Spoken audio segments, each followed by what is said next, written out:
¿Listo, chicos? Yo creo que ya. Ahora sí. Vamos a aprovechar entonces el tiempo que tenemos. Igual, cualquier cosa que nos quede pendiente, lo podemos manejar, ¿vale? Ya sea que dejamos un material complementario o que lo resolvemos por dudas o por el chat, lo que sea, pero seguro lo vamos a manejar. ¿Me están escuchando todos allí? ¿Me escuchan bien? Sí, profe. Sí, profe. Yo no los escucho casi. Hola, hábleme alguien. Hola, profe. Listo. Ya por ahí los escuché. Perfecto. Están viendo la presentación, ¿verdad? Sí, profe. Sí, profe. Perfecto. Entonces voy a darle aquí presentar. Y vamos a arrancar. Ok, chicos. Dime. Debes dejarle la base para afuera.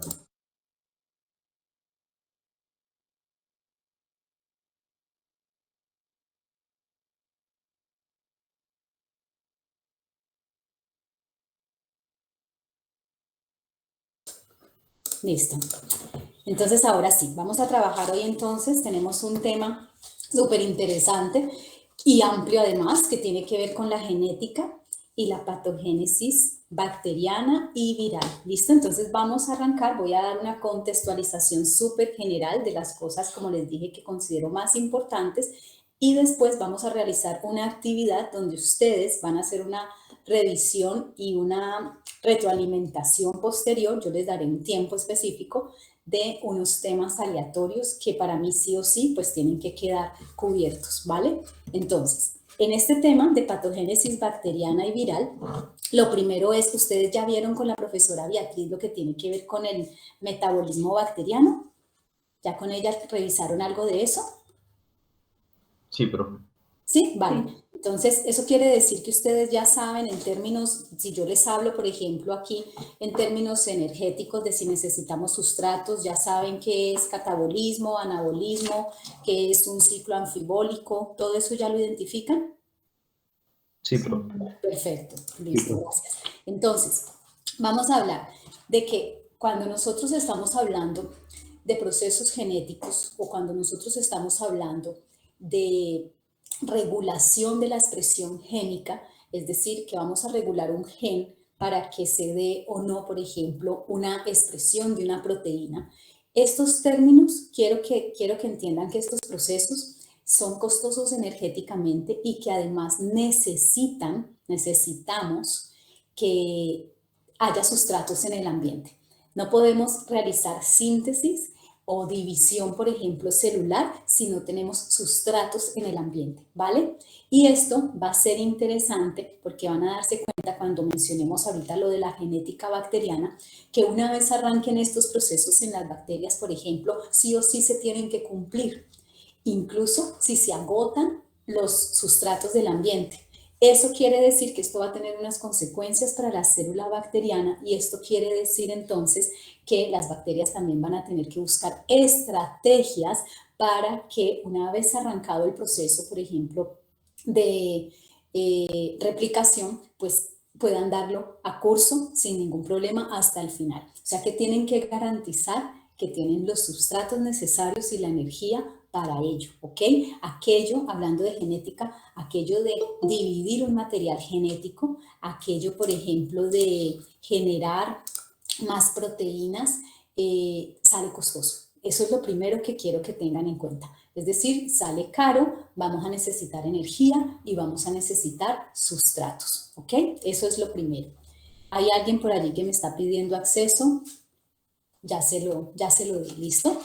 Muy bien, entonces, para empezar a hablar de esto de patogénesis bacteriana, lo primero en lo que los voy a contextualizar es de dónde sale el interés de hablar de genética o de hablar del genoma bacteriano.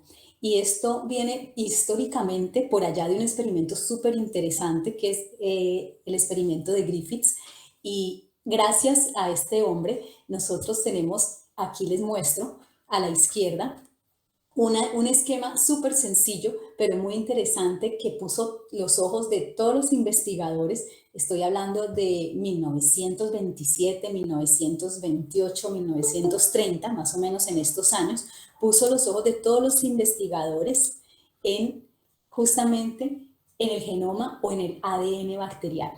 ¿De acuerdo? Este experimento, como ustedes lo observan allí, voy a describirlo. Miren el experimento A, ¿sí? Se trató de poner cepas de bacterias vivas o muertas, encapsuladas y no encapsuladas a unos ratones, es decir, de inyectar a ratones, ¿ok?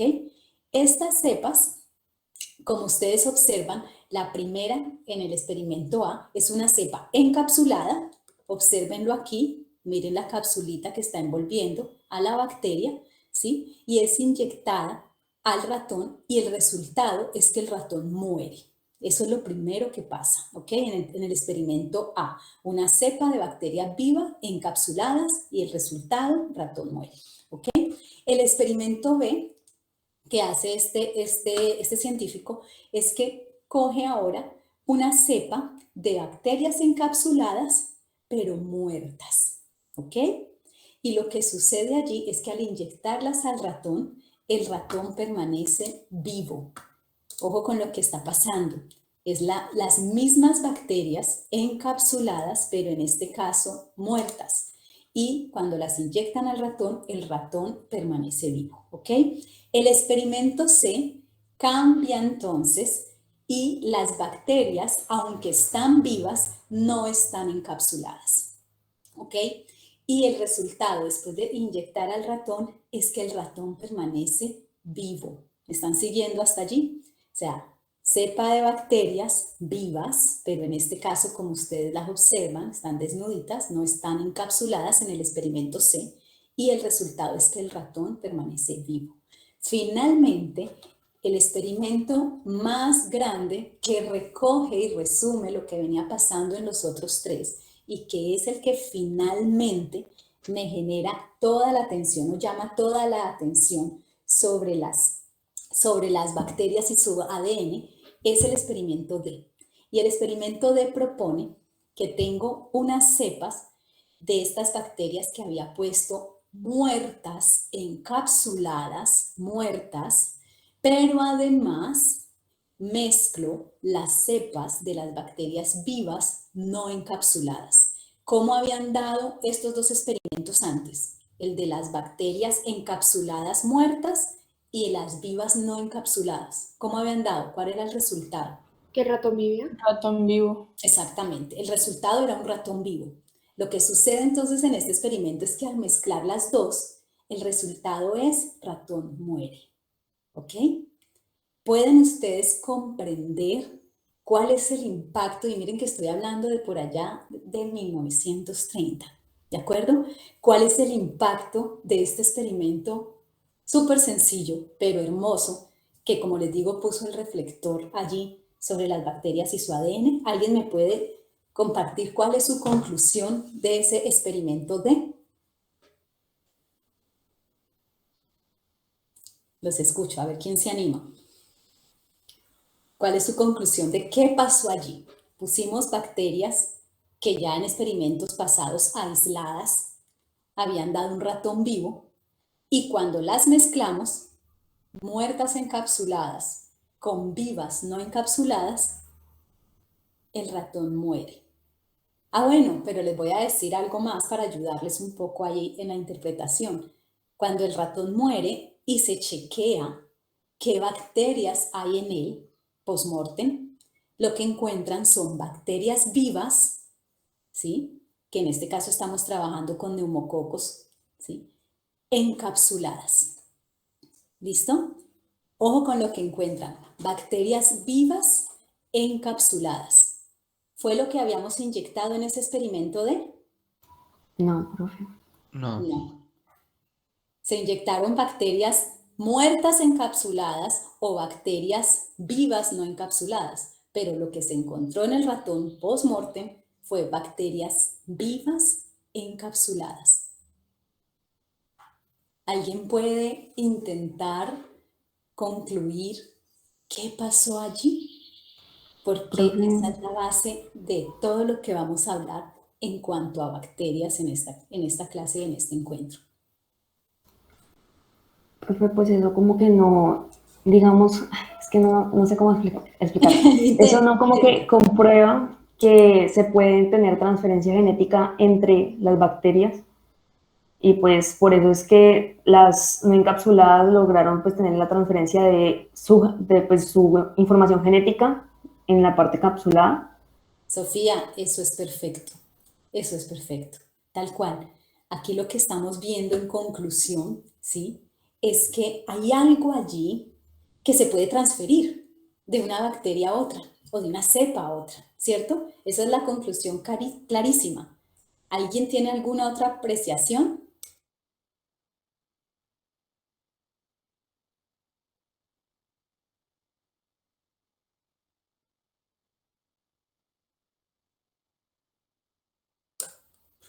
¿Nadie? Vale, voy a concluirlo entonces y lo cierro yo. La conclusión entonces de este experimento, como dice Sofía, es específicamente que tenemos algo que se puede transferir de una bacteria a otra. Y en este caso, lo que se ve claramente en conclusión es que esas bacterias vivas, no encapsuladas, que no mataban al ratón, resultó que ahora son bacterias encapsuladas y vivas que sí mataron al ratón. Entonces, lo primero es, las bacterias vivas ya tienen o adquirieron, ¿sí?, una característica que no tenían, que tenían otras bacterias.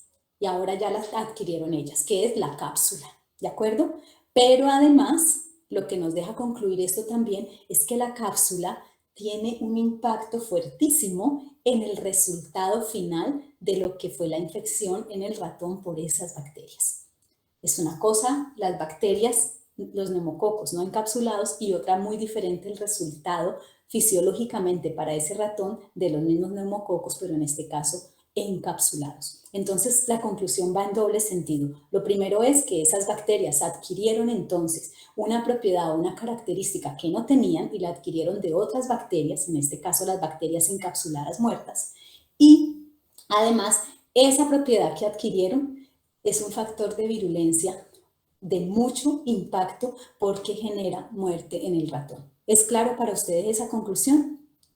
Las dos que estoy mencionando, ¿sí las pueden observar ahí en el experimento D? ¿Es claro para ustedes? Sí, profe, o sea, es decir que no solo se logra adquirir la característica, sino que Ajá. también es de gran impacto para su factor de virulencia. Exactamente, es decir, esa característica que se adquirió, que como decía Sofía, es algo que no había, pero que aquí logramos comprobar en ese experimento que se puede transferir, ¿sí? Además, es un factor de virulencia bien importante y lo vamos a ver ahorita cuando sigamos conversando sobre esto, que marcó la diferencia en el resultado final en ese huésped. O sea, antes no había muerte y ahora con la cápsula estos neumococos generan muerte en el ratón, ¿de acuerdo? Entonces, ahí hay dos cosas súper importantes. Lo uno es que había algo que se estaba transmitiendo de una cepa a otra, o que se puede transmitir de bacteria a bacteria, ¿de acuerdo? Ese algo. Y lo segundo es que además ese algo tiene un impacto enorme fisiológicamente en ese huésped. Entonces, hablamos de dos conceptos. Se ponen los reflectores, con este experimento que les digo que es tan sencillo pero tan bello, se ponen los reflectores en, uno, el ADN bacteriano, o sea, el material genético de las bacterias que se puede transferir, y dos, además se ponen los reflectores en los mecanismos de virulencia, ¿de acuerdo? Entonces, estas dos cosas son las que nos reúnen para hablar de este tema, de lo que tiene que ver, por supuesto, con la genética y con la patogénesis bacteriana. ¿Hasta ahí estamos? ¿Está bien ese contexto para ustedes? ¿Y entienden por qué vamos a hablar de esto? Sí, Sí, profe. profe. Perfecto. Sí, profe. Listo. ¿Alguien tiene alguna otra pregunta? Porque ya me voy a salir del experimento y ya vamos entonces por conceptos concretos. ¿Listo? Profe, dijiste los Sí. mecanismos de virulencia y ¿cuál fue el otro? De lo que se concluyó en el experimento, Sí, profe. lo de la transferencia del material genético. O sea, se ponen los reflectores Eso. en el genoma, Gracias, profe. en el material genético, exacto. Listo, entonces, ahora sí, si vamos a hablar de genética bacteriana, pues lo primero es que hablemos entonces de qué es el genoma bacteriano, ¿vale? Para hablar de genética bacteriana. Entonces, lo primero que les voy a decir, y por eso puse esta imagen, que es muy, muy importante para que lo tengan en cuenta, es que cuando hablamos de genoma bacteriano estamos hablando del conjunto de genes de una bacteria. Y esto involucra el cromosoma de la bacteria, ¿sí? Pero además los elementos genéticos extracromosómicos. ¿Comprenden esa terminología? O sea, que están por fuera del cromosoma. ¿De acuerdo? Todo lo que sea material genético que esté al interior de la bacteria es lo que conforma su genoma. ¿Ok? Entonces, cuando hablamos de genoma bacteriano, tenemos que considerar no solamente el ADN bacteriano o el cromosoma, que suele ser un cromosoma circular, que suele ser un cromosoma haploide, porque solamente se tiene una copia diferente de las eucariotas, o sea, de nuestras células, que por cada cromosoma tenemos dos, en este caso para las bacterias, ¿sí? Estamos hablando de que tenemos una sola copia, entonces hablamos de que es un cromosoma circular, que es haploide, que es bicatenario, como lo observan aquí en la imagen, ¿de acuerdo? ¿Qué más les puedo decir de ese cromosoma? Ah, bueno, y que además va a codificar para ciertas cosas y ya les hablo de eso de los genes. Entonces, cuando hablamos del genoma vamos a considerar este cromosoma bacteriano, pero además vamos a considerar también todo el conjunto de genes del material genético o los elementos genéticos extracromosómicos. Aquí en la imagen yo les estoy mostrando los plásmidos, pero díganme qué otro elemento genético extracromosómico tienen las bacterias o pueden tener las bacterias, además de plásmidos. Hay otro que no sale allí como nombre, pero que también lo pueden tener. ¿Cuál es? ¿Los transposones? ¿Los qué? ¿Bacteriófagos? Sí, muy bien, los bacteriófagos. Entonces, ahorita vamos a hablar más adelante de los transposones y vamos a aclarar eso, ¿vale? ¿Qué son? Pero como material genético extracromosómico es perfecto. Vamos a hablar entonces de los plásmidos y vamos a hablar de los bacteriófagos. ¿Hasta ahí vamos bien? Muy bien, ahora sí. Vamos a hablar entonces, dime. A mí no me queda muy claro qué son los plásmidos. Vale, ahorita los vamos a definir. Por ahora lo que estamos definiendo es el genoma, ¿vale? Pero ahorita vamos a definir bien qué son los plásmidos, qué son los bacteriófagos, qué son los transposones, ¿listo? Eso lo vamos a aclarar ahora. Pero por ahora lo que me interesa es que sepan que cuando hablamos de el genoma bacteriano tienen que tener en cuenta el cromosoma circular, este cromosoma bacteriano, y los elementos genéticos extracromosómicos. ¿Hasta ahí vamos? Sí, perfecto. Vale, listo. Muy bien, ahora sí, este genoma bacteriano pues va a tener, digamos, genes que codifican para diferentes cosas. Principalmente en las bacterias vamos a tener genes que codifican, por ejemplo, para estructuras relacionadas con la bacteria o proteínas. Esos genes codificadores son los que en algunos libros ustedes encuentran como cistrones. Vamos a tener también genes para ribosomas, por ejemplo. Vamos a tener genes para transferencia del RNA. Entonces ahí van dándose cuenta con estas palabras que estoy utilizando qué más o menos procesos hacia adelante se pueden esperar en una bacteria. Yo les estoy diciendo que genes relacionados con ribosomas, eso quiere decir que por allá vamos a tener seguramente transcripción. Les estoy hablando de genes que estén relacionados con síntesis proteica, entonces también vamos a tener traducción, y estoy hablando de genes que tengan que ver con la transferencia de este material. ¿Listo? Ojo con esto, ustedes tienen una asignatura por aparte que es biología molecular, ¿cierto? Sí, profe. Sí, ¿Ya profe. están en ella? Es decir, ¿ya la vieron o apenas la van a ver este semestre? Contextualizando. Apenas este Vamos a ver semestre. si tenemos- ¿Apenas la van a ver este semestre? Vale. Ujú. Entonces lo que les quiero decir es que les voy a mencionar lo que tiene que ver con esa parte de la replicación, la transcripción y la traducción en bacterias, por qué suceden, pero no voy a hacer énfasis en los detalles porque es muy similar, mucho más sencilla que lo que sucede en eucariotas y que ustedes van a ver con lujo de detalles en biología molecular, ¿vale? Nosotros nos vamos a concentrar más en lo que tiene que ver con estos términos que queden claros para ustedes y sobre todo en la parte de la patogénesis bacteriana, ¿listo?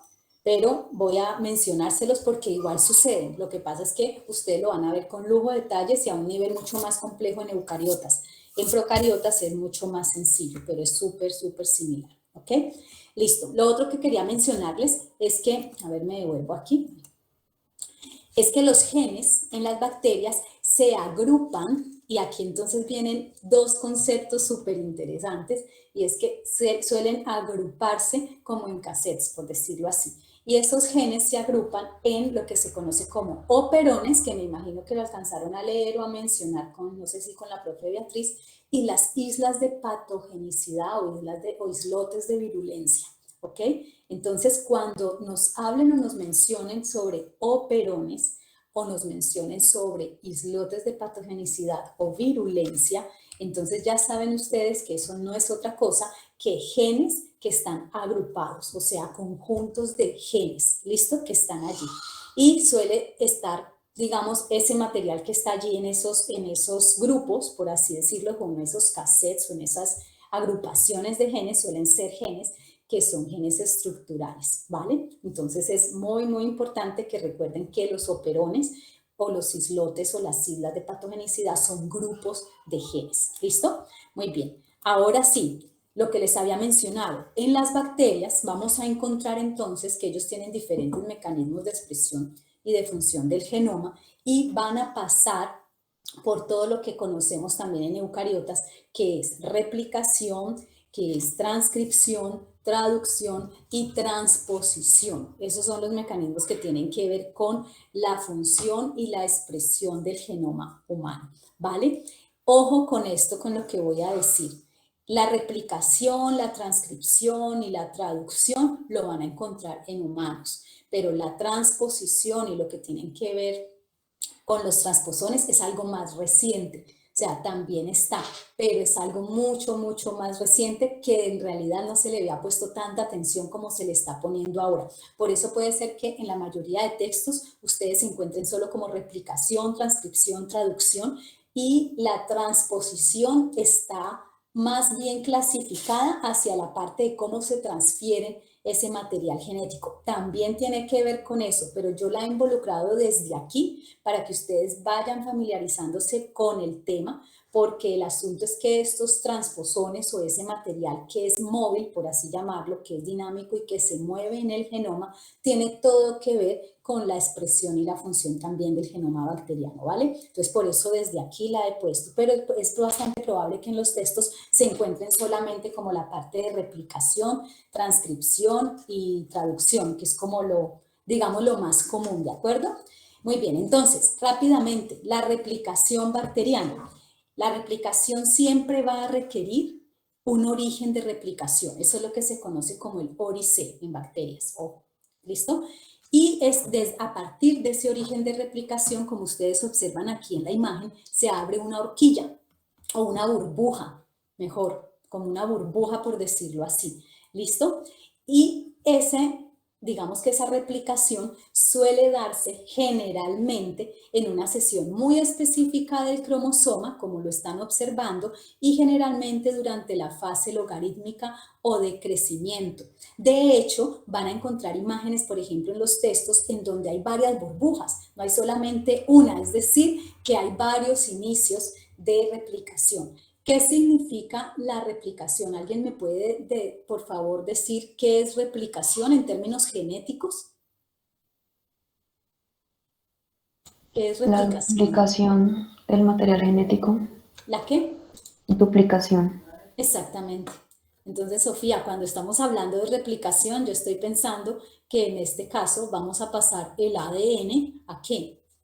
A ADN. ¿Listo? O sea, hacemos una copia. ¿De acuerdo? De ese material genético. Eso es replicación. Entonces tenemos ese ese lugar específico allí en ese cromosoma bacteriano, que es el ORI-C. Allí arranca entonces la replicación, se forma esa burbuja y vamos a necesitar un sinnúmero de enzimas que nos ayuden con esa replicación. Entonces, por ejemplo, vamos a necesitar la helicasa para que nos ayude a desenrollar, vamos a necesitar las primasas, por ejemplo, para que sinteticen cebadores, vamos a necesitar las DNA polimerasas, por supuesto, dependientes de ADN, que trabajan en unas direcciones específicas. ¿Cuál es la dirección específica de una DNA polimerasa? ¿Cuál es la dirección de síntesis?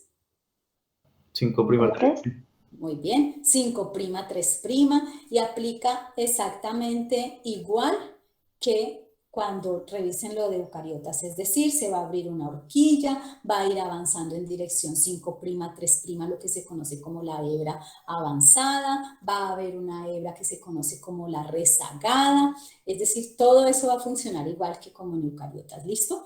Aquí voy a resaltar unas proteínas súper importantes. Voy a resaltar las topoisomerasas, ¿vale? Ojo con eso, porque las topoisomerasas son las proteínas que van a ayudarme con el superenrollamiento que está sucediendo aquí en este cromosoma bacteriano. Entonces, hay tanta fuerza de torsión allí, en ese ADN circular durante la replicación, que las topoisomerasas cobran una importancia fundamental. Y de hecho, hay antibióticos que están dirigidos a inhibir esas topoisomerasas. ¿Saben cuáles son? ¿Alguno lo leyó, lo encontró en los textos de referencia?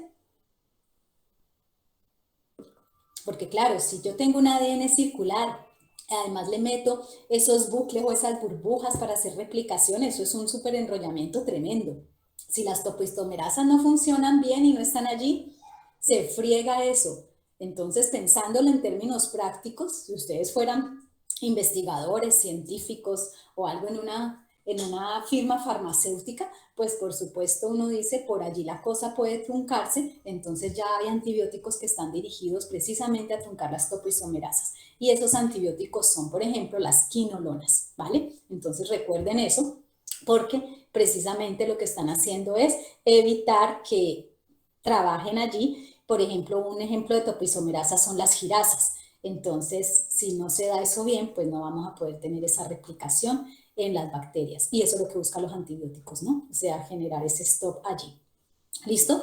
Entonces, para contarles sobre esto, es que eso va a iniciar cuando tengamos muchos nutrientes, muchos metabolitos, ya se los había adelantado, voy a necesitar mucho material para esa síntesis de esa hebra o esa cadena hija y de esa copia, y voy a necesitar mucha energía, ¿vale? Esto generalmente inicia cuando se inicia esta replicación, aunque no se ve allí en la gráfica, porque en la gráfica solo me está mostrando el DNA circular. Generalmente inicia en la membrana, pegadito a la membrana, de manera que cuando se da la copia, las tengo perfectamente ancladas y separaditas, y cuando se da la invaginación y se da el tabique para que se divida la bacteria, entonces ahí digamos que cada ADN circular va a quedar por separado, ¿no? Eso se da porque están ancladitos en la membrana, aunque no se pueda ver allí.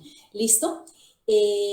Esto quiere decir que cuando se da este proceso, no solamente se da la división del material genético o la copia del material genético, también se da formación de membrana bacteriana, síntesis de peptidoglicán y todo lo que necesite para que se divida la célula. Por eso les decía que esto va a requerir mucha energía y muchos sustratos, ¿vale? Y generalmente, pues una de las señales para que esto arranque, por así decirlo, es que haya abundancia en el microambiente. Es una de las, digamos, de las razones por las cuales esto se puede activar y puede empezar el proceso. ¿Listo? ¿Tienen preguntas, chicos, hasta ahí? Profe, una pregunta así. Habías dicho que las quinolonas iban a ser esos medicamentos que iban a generar un stop, pero no entendí dónde iban a generar como esa pausa. Inhibiendo las topoisomerasas. Resaltamos el papel de las topoisomerasas como la girasa para aliviar ese superenrollamiento que hay en ese ADN circular. ¿Tú te acuerdas que cuando hay replicación, yo tengo este bucle y tengo esta horquilla y eso es una supertorsión? que se genera en el ADN. Entonces, como hay tanto superenrollamiento, las topoisomerasas son fundamentales en esta parte de la replicación bacteriana. Entonces, yo ponía de ejemplo las girasas y lo que estaba diciendo es, como son unas proteínas tan importantes y los antibióticos buscan inhibir eso, ¿verdad? Inhibir el crecimiento exponencial bacteriano, entonces un grupo de antibióticos que son las quinolonas están dirigidos específicamente hacia esas proteínas para inhibirlas. Si las topoisomerasas no funcionan bien, pues no van a poder aliviar con esa, ayudar con esa torsión que se da y no se va a poder realizar la replicación. ¿Listo? Sí, profe, muchas gracias. ¿Quedó claro por ahí? Vale, perfecto. Entonces, eso en cuanto a la replicación. Por eso les digo que en biología molecular ustedes van a poder ampliarlo más, pero por ahora vamos a dejar allí. Y también las células bacterianas tienen, como dice allí, transcripción y traducción. Entonces yo les voy a mostrar aquí que también tenemos transcripción y traducción. Aquí hay un ejemplo muy sencillo. Me gustó esta imagen porque está súper sencilla para que ustedes recuerden cómo una de las diferencias radicales que tenemos en estos procesos que tienen que ver con la genética bacteriana es que las eubacterias o las procariotas no tienen membrana nuclear. Sí, recuerdan eso, ¿cierto? Lo identifican muy bien, porque es una característica fundamental de diferenciación entre eucariotas y procariotas. ¿Está bien para ustedes? Sí, profe. Vale. Sí, profe. Entonces, Sí, eso es lo profe. que les quería mostrar aquí, que no tenemos esa membrana nuclear, sin embargo, tenemos el proceso de replicación y tenemos el proceso de transcripción y de traducción. Ya hablamos que replicación es una copia de DNA a DNA. ¿Qué es entonces transcripción? Recuérdenme, porfa. Se me olvidó. ¿Qué es? Pues de ADN a ARN. Exactamente.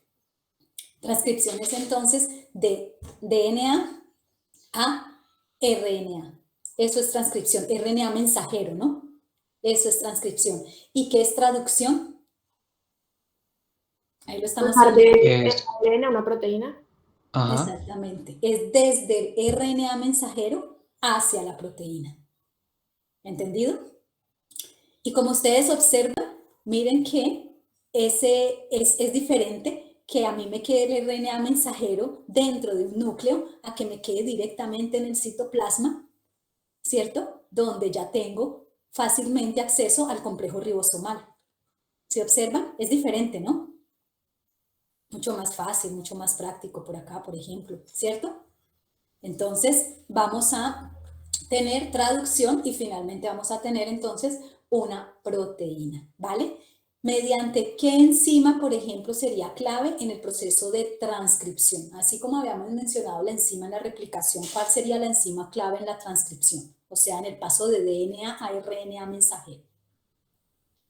Para esa síntesis de RNA mensajero, ¿cuál es la enzima clave? ADN polimerasa. ¿Cuál? Hay muchas polimerasas. Dependiente del ADN. Muy bien, pero ¿cuál? La RNA, ojo, ¿listo? Porque antes habíamos hablado de la DNA polimerasa, ¿se acuerdan? DNA polimerasa dependiente de DNA. En este caso es la RNA polimerasa dependiente de DNA, ¿listo? Entonces, esa es la enzima clave allí en ese proceso de transcripción. Y ojo, de nuevo entonces, allí hay otro punto clave, porque si esa enzima no funciona, pues no voy a tener la síntesis de RNA mensajero. Entonces, también hay un grupo de antibióticos que bloquean esa enzima, por ejemplo. ¿Cuáles son? ¿Alguno lo leyó? Que van hacia allá, ¿no? A bloquear eso. Por ejemplo, la rifampicina como antibiótico, ¿listo? Es un antibiótico que se utiliza en tratamiento para tuberculosis. Entonces, la rifampicina tiene esa función, ¿de acuerdo? ¿Hasta ahí vamos? Profe, qué pena. Dijiste que era la ADN polimerasa o ARN. No. Aquí la RNA. Ah, ok. Porque lo que vamos a sintetizar es un RNA mensajero, ¿vale? RNA polimerasa, dependiente de ADN. ¿De acuerdo? Arrancamos de un DNA y terminamos en un RNA mensajero, ¿sí? Y esto está sucediendo ahí en el citosol de la bacteria, ¿vale? Listo, Y profe. por último, tenemos entonces una traducción, y en esa traducción entonces lo que nosotros tenemos es que ese RNA mensajero, ya lo habíamos dicho, va a pasar a proteína. Entonces simplemente voy a tener digamos, eso está enmarcado en lo que se conoce como código genético. Ese RNA mensajero viene dándonos un código en tripletes, o sea, es lo que se conoce, cada 3 nucleótidos es un triplete y es lo que se conoce como codón, ¿listo? Y esas combinaciones que tenemos allí es lo que conocemos como el código genético. Y ese código genético entonces me va a dar con que cada codón va a estar codificando o pidiendo o llamando, por así decirlo, un aminoácido específico. ¿De acuerdo? ¿Quién trae ese aminoácido específico? Lo trae un tRNA o un RNA de transferencia. Lo pueden ver por aquí, mírenlo. ¿Sí? Un tRNA de transferencia trae ese aminoácido específico unido, mírenlo aquí, sería ese puntito azul, ese sería como el aminoácido que trae cargado, y lo trae en respuesta al codón que está marcándose en el RNA mensajero. Ese tRNA tiene lo que se conoce como anticodón, es decir, que él hace como un match. ¿De acuerdo? Está el codón en el RNA mensajero y hay un tRNA específico que hace match con ese triplete y trae entonces en respuesta a ese llamado, a ese código, el antibiótico, no, el aminoácido que se está pidiendo allí. ¿De acuerdo? Y esos aminoácidos van haciendo entonces enlaces peptídicos uno con otro, formando entonces una cadena de aminoácidos, o sea, formando un péptido. ¿Vale? Y ese es el producto proteico, o sea, esa es la síntesis de la proteína, ¿ok?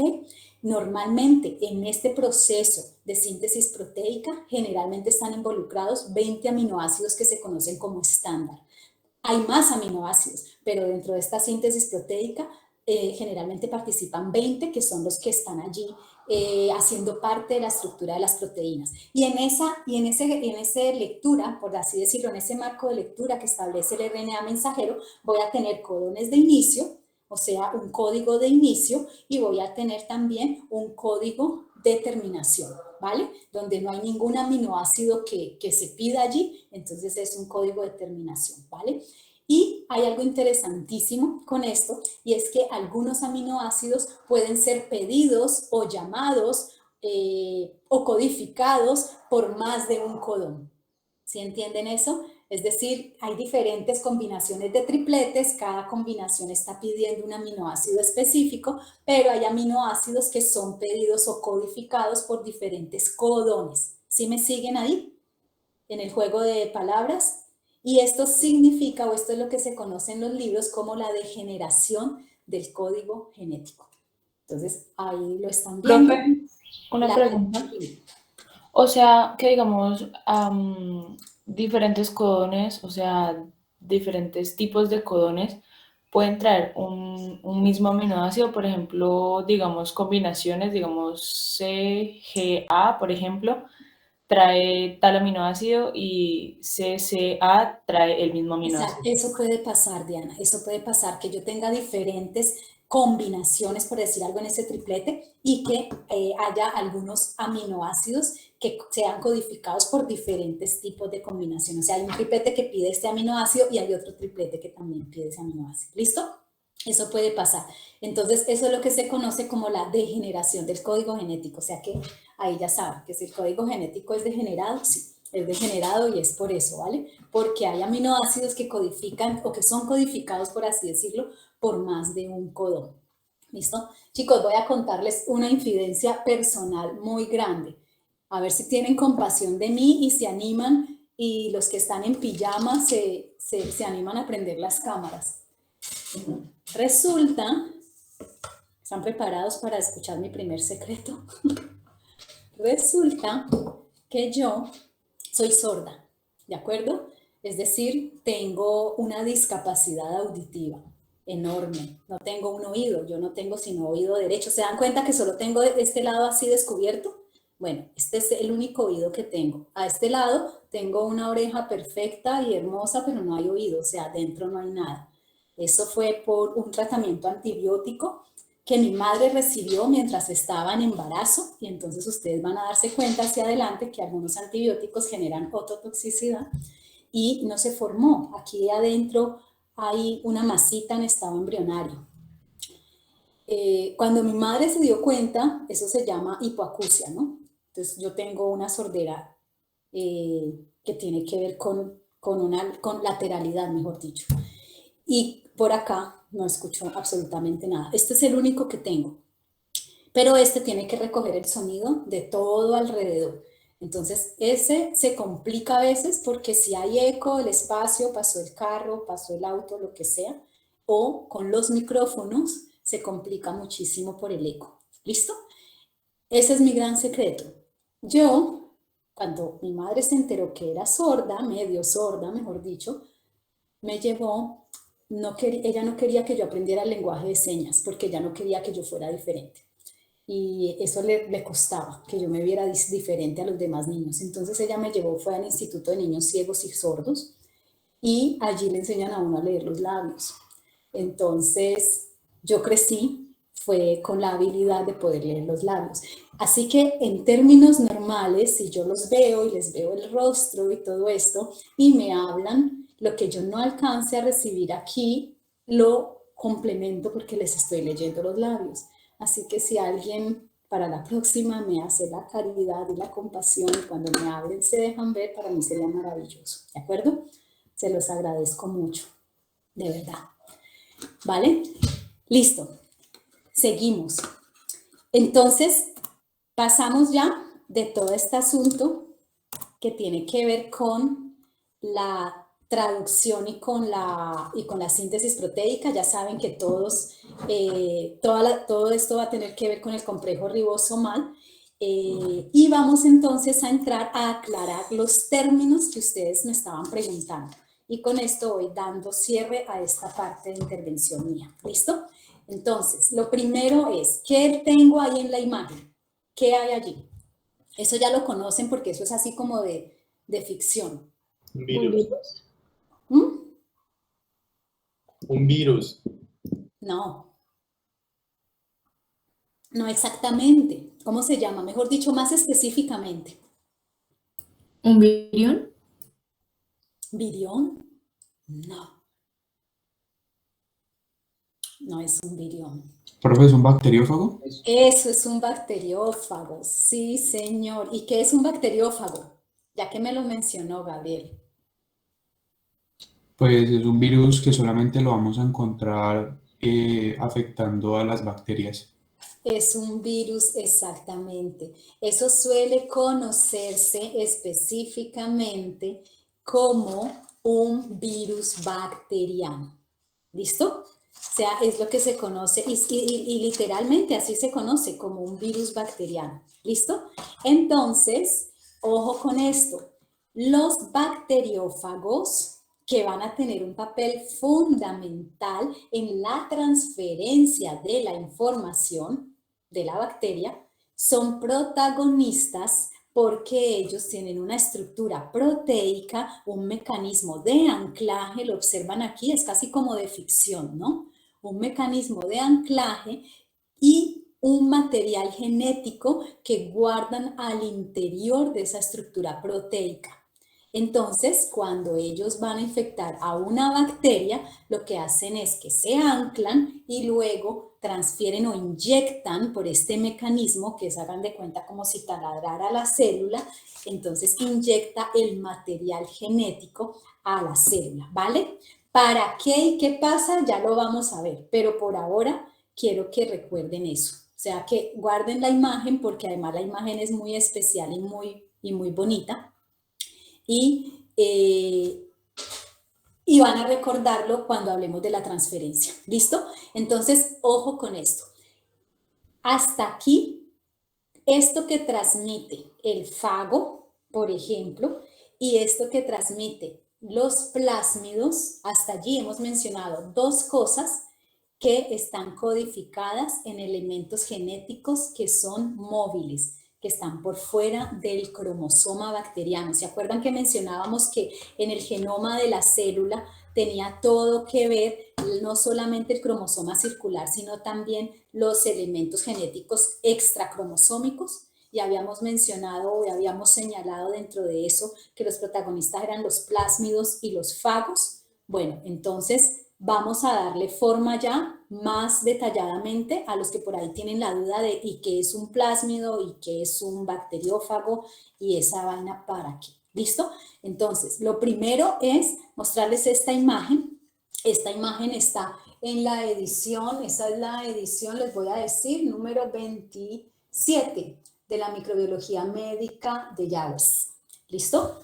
Y esta imagen o este cuadro que está aquí es un cuadro que me muestra factores de virulencia que están codificados por este tipo de elementos genéticos, ¿vale?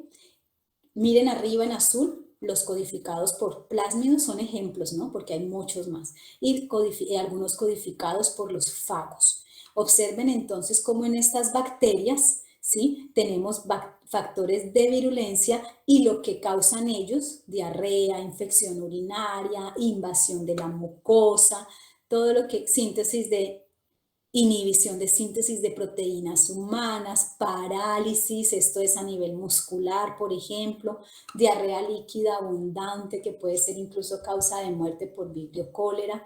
Entonces, todos estos elementos digamos, de virulencia pueden estar codificados en estos elementos genéticos que son móviles, como los plásmidos y como los fagos o lo que transmite los bacteriófagos. ¿Listo? Entonces, entienden ustedes que una cosa es el ADN circular y la otra es un plásmido. El plásmido es un fragmento, ¿sí?, que está allí y que puede, por supuesto, contener genes muy especializados que confieren características adicionales y también de mucho impacto a la bacteria. Hasta ahí vamos. Pero ojo, tengo una pregunta. ¿Ustedes creen que en los plásmidos o en este material móvil, en este material genético extracromosómico, ustedes creen que puede haber material genético que tenga que ver con proteínas esenciales para la célula? ¿Se les ocurre que allí puede haber material o información o genes que codifiquen para proteínas esenciales? Cuéntenme ustedes. ¿Creen que eso sería posible?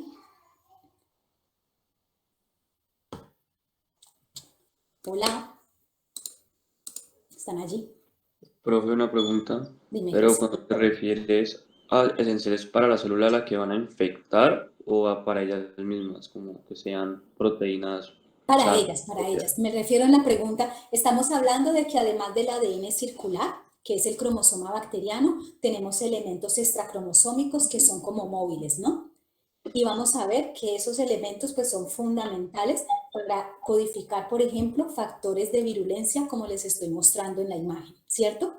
Factores de virulencia que les confieren a esas bacterias algunas características particulares, ya sea para que se adhieran mejor, ya sea para que invadan mejor el tejido, o ya sea para que, digamos, no solamente participan en la invasión de la mucosa, sino que generan una adhesión más fuerte o generan, por ejemplo, una inhibición en algún proceso de la célula que les beneficia a ellas. Es decir, son características súper especializadas que les confieren más virulencia.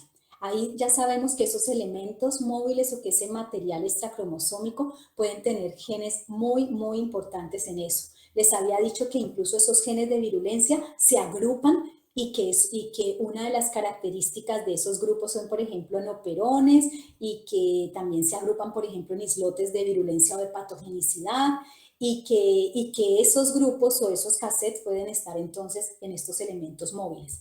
La pregunta que yo hago es, ¿se les ocurre o creen que es posible, José, creen que es posible que en esos elementos, ¿sí?, tengamos genes que codifiquen para proteínas esenciales de la célula?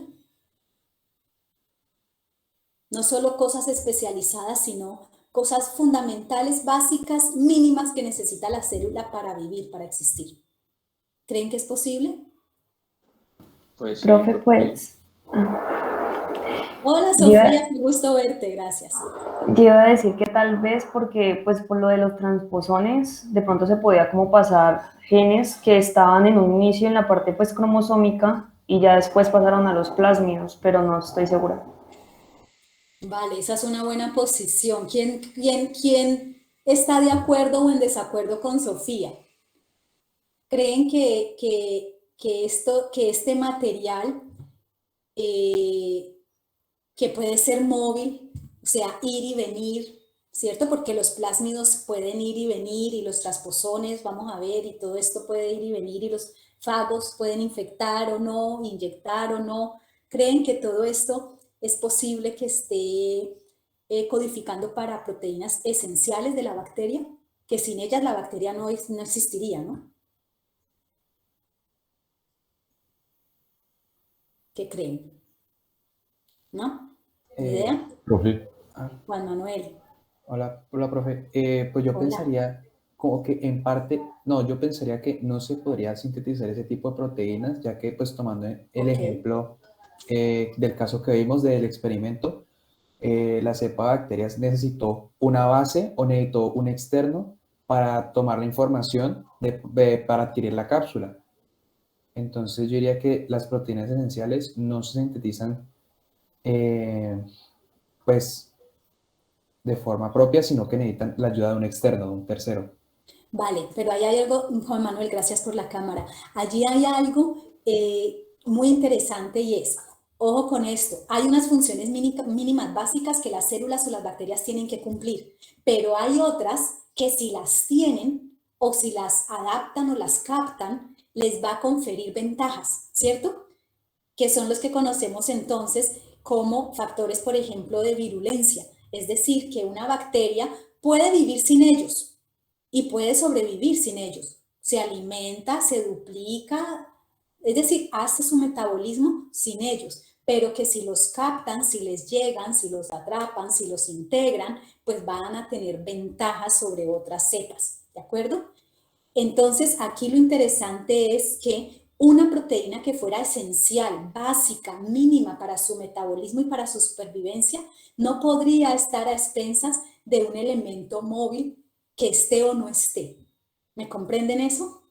Eso no sería, digamos, bueno para la célula. Entonces, aquí es interesante que reconozcamos que esto de la promiscuidad de ese material genético que puede captarse, que puede compartirse, que puede transmitirse a otra célula o transferirse, todo eso se llama promiscuidad en realidad en el manejo o el uso del ADN que las bacterias hacen.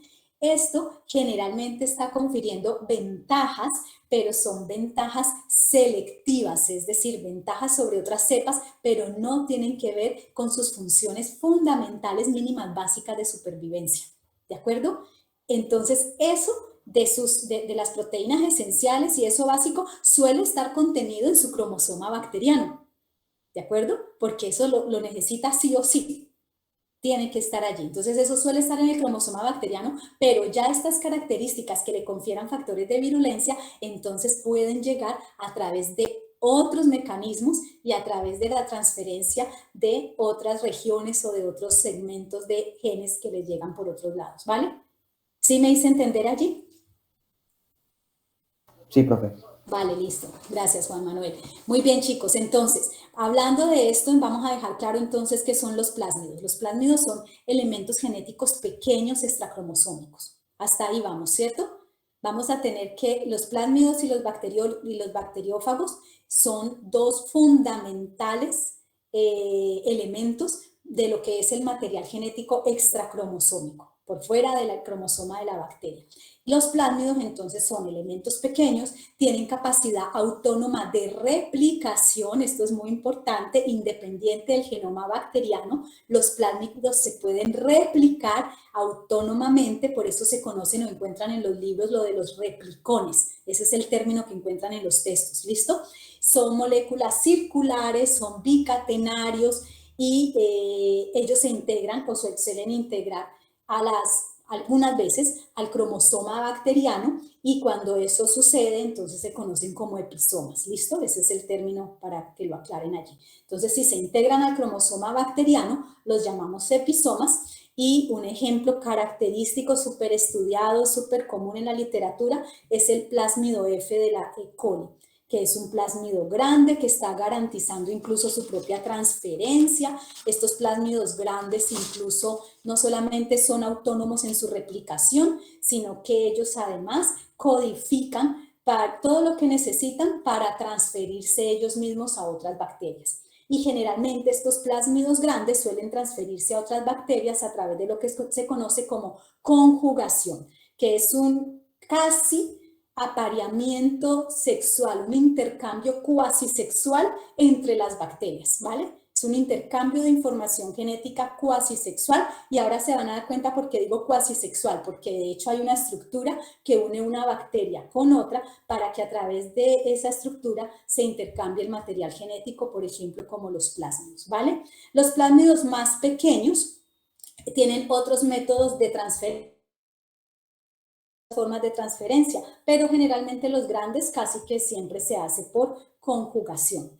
¿Cuáles son las otras formas de transferencia que se pueden usar además de conjugación? ¿Cuál otra leyeron en los textos? Cuéntenme. ¿Cuál otra leyeron en los textos? Además de conjugación, ¿qué otros mecanismos de transferencia tenemos? ¿La recombinación? No, ese no es mecanismo de transferencia. Ese es ya cuando hablamos principalmente de recombinación, estamos hablando de un proceso que significa la incorporación de ADN extracromosómico en el cromosoma de la célula. ¿Sí entendiste ahí, Andrés, ese proceso? Recombinación es cuando el ADN extracromosómico que llegó por alguno de estos mecanismos se incorpora en el cromosoma de la célula.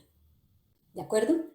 Entonces, eso es recombinación, pero aquí estamos hablando es de mecanismos para la transferencia de material genético. Entonces, uno de esos mecanismos es la conjugación, que ya les digo que es un mecanismo cuasi sexual porque tiene una estructura que une dos células, dos bacterias, pero hay otros mecanismos que pueden servir para los plásmidos más pequeños, y esos otros mecanismos, ¿cuáles son? Profe, pues yo había visto la transducción. Muy bien, la transducción, perfecto, José. ¿Y cuál otro? Y creo que era transformación. Sí, señor, esos son. Muchísimas gracias y gracias por la cámara. Gracias por dejarme ver. Entonces, transformación y transducción, perfecto.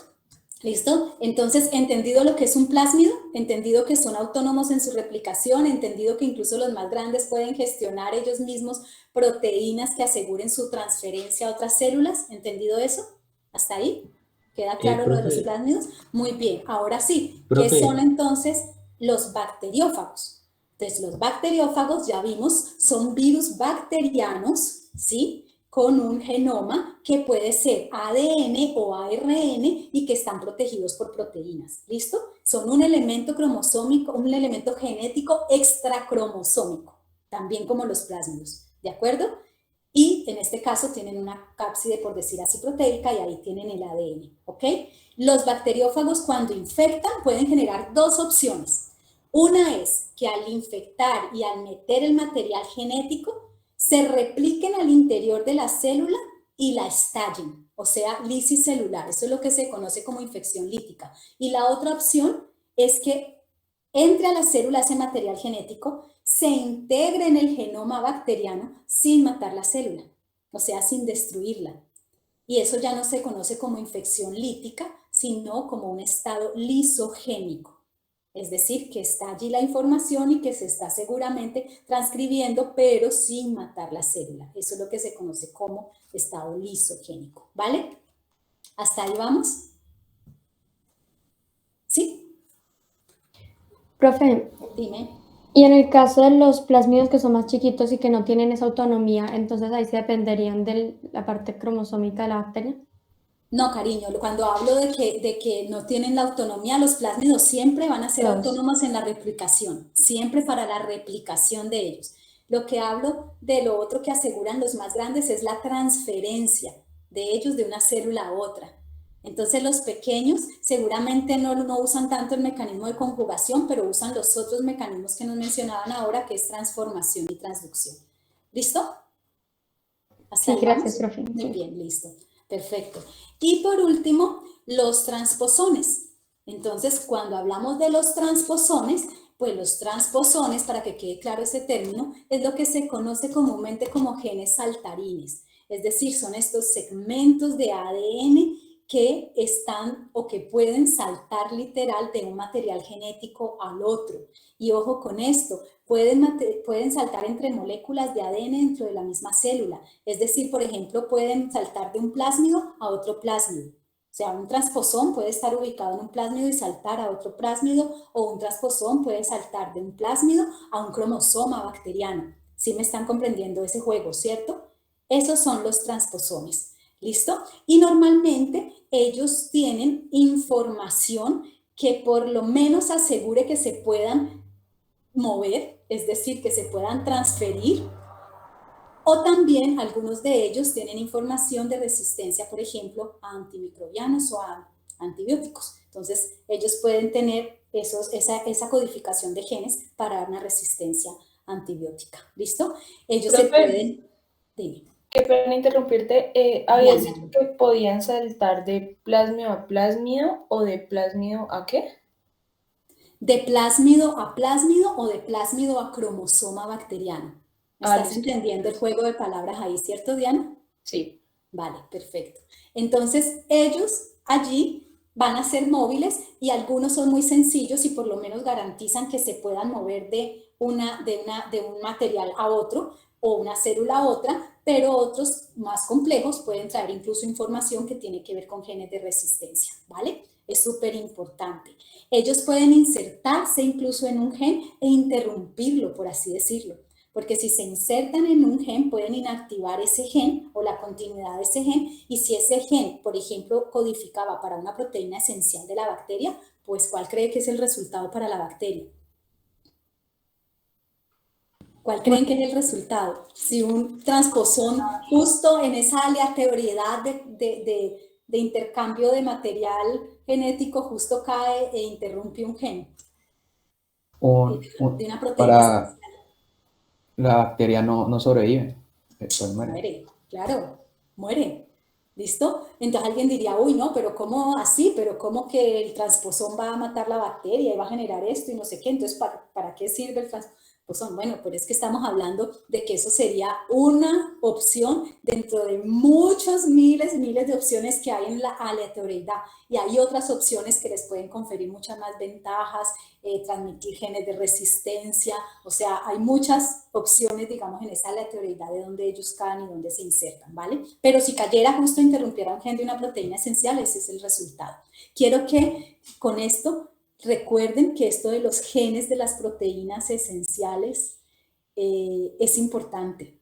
Son proteínas que no son negociables, ¿no? Es diferente a los mecanismos de virulencia, chicos. Si tiene un mecanismo de virulencia, tiene una ventaja sobre otras cepas, pero si no tiene una proteína esencial, no puede dar curso normal a su metabolismo o a su biología y muere.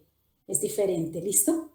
Entonces, esos genes esenciales no se deberían comprometer. Por eso los aseguramos en el cromosoma bacteriano, no en los elementos móviles generalmente. ¿Listo? Muy bien. Entonces, ahora sí, vamos a ir un momentico, son las 8:30. Vamos a ver qué hacemos por la pérdida del tiempo que tuvimos. Déjenme, yo pienso. Voy a terminar aquí con mi presentación y más vale lo que vamos a hacer, si están de acuerdo, chicos, para yo no interrumpir y darles los conceptos básicos, es que la actividad que tenía para realizarla aquí en clase se las voy a compartir por Intu y con eso, ojo lo que voy a decir, vamos a hacer simplemente una retroalimentación o un entregable, ¿vale? Cortico, concretico. Yo les explico la actividad al final y les digo de qué se trata, pero la van a hacer ustedes por fuera de la clase para poder recuperar el tiempo que perdimos. ¿Están de acuerdo? Porque si los dejo a ustedes ahí ya con la actividad, yo no podría, ya no alcanzaría a darles más el tema. ¿Sí están de acuerdo? Sí, profe. Sí, profe. Y la actividad es súper sencilla, van a darse cuenta. Yo les dejé una actividad que ustedes van a ubicarse en un específico microtema y me dan una conclusión sencilla y concreta y ese va a ser el integrable que yo espero. ¿Listo? Entonces, con eso tienen nota, ¿no? Espero sea su primer 5 en esto, porque va a ser súper sencillo. Muy bien, entonces ya vimos aquí en la presentación esto, me voy a mover de aquí entonces y vamos a hablar entonces de... bueno, aquí les voy a mostrar los islotes. Habíamos hablado de los islotes de patogenicidad o de virulencia y aquí traigo algunos ejemplos. Miren cómo la E. coli, por ejemplo, tiene varios islotes o cassettes de genes o grupos de genes que tienen que ver con características de virulencia, producción de hemolicinas, fimbrias, adherencias, ¿sí? Absolutamente indispensable en una infección urinaria porque recuerden que solamente el mecanismo natural de la vejiga con la orina es un mecanismo de barrido mecánico. Esto quiere decir que si una bacteria como la E. coli quiere tener éxito y generar una infección urinaria y quedarse ahí en tracto urinario, debe tener características de virulencia que le permitan adherirse a ese epitelio y no ser barrido mecánicamente por la orina. Entonces, ellas tienen todas esas características y generalmente esto se da por esos islotes de patogenicidad que hemos mencionado, que son cassettes de genes, que generalmente se transcriben junticos, que generalmente están regulados de manera igual y única, una única regulación para que todo el cassette, todo el set, digamos, de virulencia se transcriba. ¿Listo? La salmonela, igual, para invadir las células, ¿sí?, en intestino y genera diarrea. La yersinia, genes para aumentar la captación de hierro, que tiene todo que ver con el metabolismo bacteriano. Vibrio cólera y estafilococos, que los estafilococos han sido un dolor de cabeza por aquello de la resistencia a los antibióticos, ¿no? Entonces, es un dolor de cabeza. Listo, chicos. Esto que también está en Jawets, les voy a dejar aquí este glosario para que ustedes, por favor, lo lean, lo consideren, lo tengan ahí como presente, porque es súper, súper importante que tengan claro qué es adherencia, qué es patogenicidad, qué es patógeno, qué es un patógeno oportunista, qué es virulencia, ¿sí? Ese potencial de virulencia que puede tener un microorganismo, qué es una invasión, qué es una adhesión, qué es una infección, ¿vale? Entonces se los dejo allí para que ustedes lo puedan consultar. Y en cuanto a esos mecanismos ya de patogenia bacteriana, entonces lo primero es recordar que nosotros tenemos una microbiota normal. Acuérdense que ya no se usa el término de flora normal, ¿no? ¿Sí tienen claro eso, cierto? Que ya ese término de flora está mandado a recoger. Ya no se utiliza, sino microbiota es el término actual, microbiota bacteriana en diferentes lugares. Entonces por eso les traje el cuadro, porque ahí les está mostrando piel, les está mostrando nasofaringe, tubo digestivo, los genitales, que suelen ser lugares en donde nosotros tenemos esa microbiota que es normal. Pero voy a preguntar algo. Ojo, tener bacterias en una zona X o Y, en una parte del cuerpo, en un tejido, en un órgano específico, ¿es sinónimo de enfermedad? ¿Ustedes qué creen? O sea, tener un tejido colonizado, la piel, el intestino, ¿es sinónimo de enfermedad? Profe, yo no creería porque hay ciertas bacterias que están en nuestro cuerpo y que aún así generan cierto beneficio. Exactamente. ¿Ya vieron la clase de inmunidad con la profe Nilsa? Sí. Vale, se dieron cuenta que una de las características de la inmunidad innata es precisamente la barrera, y además de la barrera es también precisamente el pH, y además del pH es también precisamente las, ¿cómo se dice?, las moléculas que secretan algunas poblaciones bacterianas. Todo eso hace parte de la protección y de esa respuesta inmune innata que tenemos primera para que nos defienda frente a los organismos. Así que por supuesto que sí, Juan Manuel, la respuesta es tener bacterias en algún sitio específico, como lo es la piel, la nasofaringe, el intestino, ¿sí? Los genitales, no es sinónimo de enfermedad porque estamos haciendo referencia a una microbiota bacteriana normal que al contrario protege y nos favorece, ¿de acuerdo? Pero hay que tener en cuenta algo, que aunque eso no es sinónimo de enfermedad, con algunas bacterias, una vez se establecen en algún lugar, siempre van a causar enfermedad, ¿de acuerdo? Ojo con eso. Entonces, está bien que tenemos una microbiota normal, pero también es importante tener en cuenta que tenemos algunas bacterias que no hacen parte de esa microbiota normal y que si llegan y se establecen, siempre van a causar enfermedad.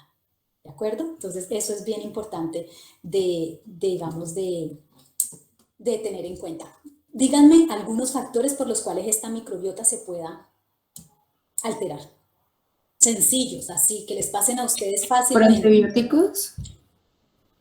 Los probióticos serían a favor de... No, antibióticos, profe. Ah, antibióticos. Muchísimas gracias, te entendí, probióticos. Antibióticos, total. Gracias, Luisa. ¿Cambios en el nivel de pH? Sí, también. ¿Pero qué podría generar eso?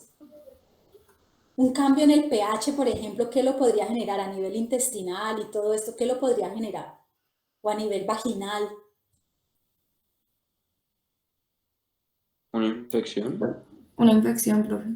Antes de la infección, porque el cambio en la microbiota normal va a generar que esa barrera protectora se nos escape, se nos vaya y se nos desestabilice. Y ahí llegará la infección. Ahí llegarán los microorganismos que pueden aprovechar ese momento para generar la infección. Pero antes de eso, díganme razones facilitas a ustedes en su vida cotidiana para que esa microbiota normal se altere. Ya me dijeron, un tratamiento antibiótico, perfecto. Cambios en el pH, perfecto. ¿Por qué puedo tener cambios en el pH? Profe, Por ejemplo, a nivel vaginal. ¿Cómo, Natalia? Perdón. No, que de pronto por la gastritis, un cambio en el pH. Puede ser, claro, o sea, si yo estoy tomando, por ejemplo, antiácidos, estoy generando allí también un riesgo de eso. El estrés, chicos, la alimentación, ¿sí? Los cambios hormonales en las mujeres, todo eso me puede generar también cambios o alteración en la microbiota. La alimentación en el pH, claro, ¿sí? Entonces, todo eso me genera cambios y eso es lo que me va entonces, digamos, a exponer a que ya finalmente tenga una puerta de opción o de entrada para bacterias que pueden generar enfermedad. ¿Listo? Porque se me va esa primera barrera. ¿Listo? Entonces, la flora normal, la flora no, la microbiota normal, lo que está generando es una protección, está generando ayudas con la digestión, está generando barreras, está generando activación de respuestas inmunes en nuestro cuerpo, ¿qué más? Está generando la producción incluso de algunas vitaminas. Todo eso hace la microbiota normal, pero si se me rompe o se me desestabiliza o se me altera, pues voy a tener seguramente una opción o una puerta de entrada para eso. ¿Listo? Entonces, ahí es donde viene, cuando yo hablo de esto, de que el cuerpo humano tiene esta microbiota normal, ahí lo que viene es, ¿qué le aporta el cuerpo humano a las bacterias? Le aporta calor, le aporta humedad, le aporta nutrientes y por eso entonces es un nicho maravilloso para que las bacterias crezcan y para que las bacterias se multipliquen y para que las bacterias se establezcan porque tienen todo eso, tienen calor, tienen humedad y tienen alimentos. Así que las bacterias van a tener características y van a querer tener además y captar características que les permitan invadir, adherirse y colonizar. Y de ahí es donde viene entonces, chicos, todo lo de los factores de virulencia, ¿vale? Para tener acceso y poder aprovechar mejor los nutrientes y degradarlos, para evadir el sistema inmune, para poder adherirse mejor o invadir un tejido. Todo eso es lo que busca la bacteria al momento de hablar de patogenicidad, ¿vale? ¿Por qué se da la enfermedad finalmente? Es una suma, chicos, es una suma de lesiones.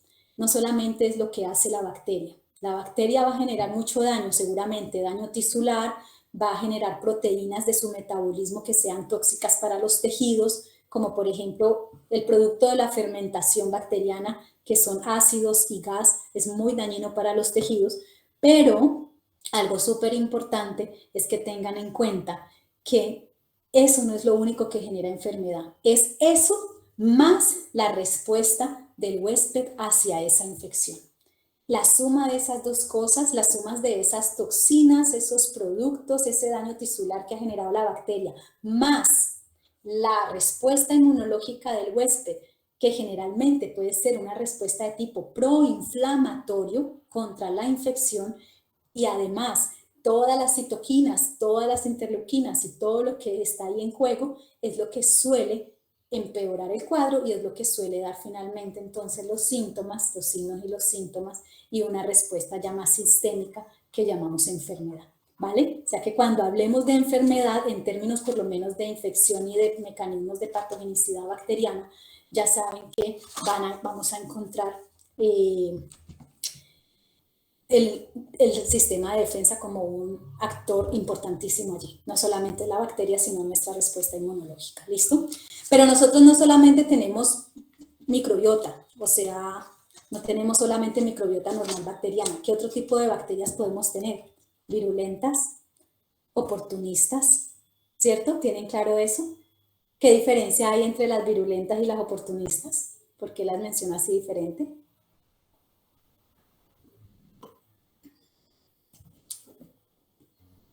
¿Qué diferencia hay entre una bacteria oportunista y una virulenta? Tenía una pregunta sobre eso, porque yo había entendido que las oportunistas estaban ya en nuestro cuerpo y cuando se presentaba, digamos, el ambiente que ya pudiera como hacer que se activara su factor de virulencia, pues se activaba.